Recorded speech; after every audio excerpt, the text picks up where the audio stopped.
రాష్ట్రంలో వైఎస్ఆర్ కాంగ్రెస్ పార్టీ అధికారంలోకి వచ్చిన తర్వాత పేదల సంక్షేమ పేరుతోటి పాదయాత్రలో నవరత్నాల పేరుతో జగన్మోహన్ రెడ్డి గారు ఈ రాష్ట్రంలో ప్రజలు మద్దతు ఇచ్చారు, అధికారంలోకి వచ్చారు. అధికారంలోకి వచ్చిన తర్వాత జగన్మోహన్ రెడ్డి గారు పేదలకు సంబంధించినటువంటి అన్ని అంశాల్లో కూడా పేదలను మోసం చేయడం జరిగింది.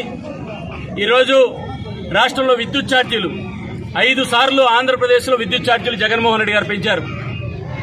గతంలో కంటే ఈరోజు దేశంలో అతి ఎక్కువ టారిఫ్, అతి ఎక్కువ పేదల మీద భారం ఆంధ్రప్రదేశ్లో ఉంది.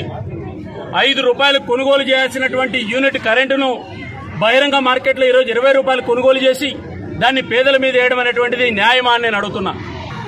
ఆశ్చర్యకరంగా విద్యుత్ చౌర్యం ఎవరైనా పాల్పడితే ఆ విద్యుత్ చౌర్యాన్ని కూడా ఈరోజు 1,90,00,000 మంది ఎవరైతే విద్యుత్ వినియోగదారులు ఉన్నారో వాళ్ళ మీద బిల్లులు వేసేటువంటి పరిస్థితి.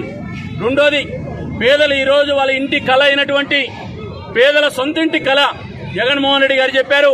జగనన్న ఇల్లు పేరు మీద 25 లక్షల ఇల్లు నిర్మాణం చేస్తామని, అందులో ఈరోజు మేము 5 సంవత్సరాల్లో పూర్తి అయ్యే లోపల జగనన్న కాలనీల పేరుతో మేము ప్రతి ఒక్కరు కూడా ఇల్లు నిర్మాణం చేస్తామని చెప్పినటువంటి ప్రభుత్వం ఈరోజు 1,100 కోట్ల రూపాయలు భారత ప్రభుత్వం ఇళ్ల కోసం కేంద్రం నుంచి నిధులిస్తే దాంట్లో కూడా 800 కోట్ల రూపాయలు ఇతర అవసరాలకు ఈ రాష్ట్ర ప్రభుత్వం ఈరోజు వినియోగించుకోండి.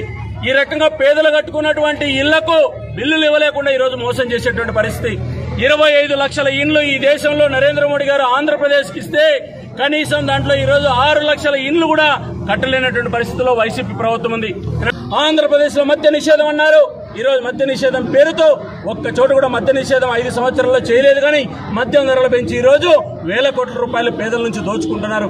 కాబట్టి ఈ పేద వ్యతిరేక ప్రభుత్వానికి వ్యతిరేకంగా ఈరోజు భారతీయ జనతా పార్టీ ఈరోజు సబ్ కలెక్టర్ కార్యాలయం మీద ఆందోళన చేయడం జరిగింది. ఖచ్చితంగా 2024 అధికారంలోకి వస్తాము, 175కు 175 గెలుస్తామన్న జగన్మోహన్ రెడ్డి గారికి నేను అడుగుతున్న పేదల పక్షాన, మీ ఎమ్మెల్యేలు మారుస్తున్నారు టికెట్లు, మీ ఎంపీలు మారుస్తున్నారు టికెట్లు, మీ మంత్రులు టికెట్లు ఇవ్వడం లేదు. నిజంగా మీరు పేదలకు న్యాయం చేసి 175 గెలిచేటట్లుంటే ఎందుకు మీ ఎమ్మెల్యేలు మారుస్తున్నారు, ఎందుకు ఎంపీలు మారుస్తున్నారు, ఎందుకు మంత్రులు మారుస్తున్నారు? ఈ రోజు సమాధానం చెప్పాల్సినటువంటి అవసరం ఉంది.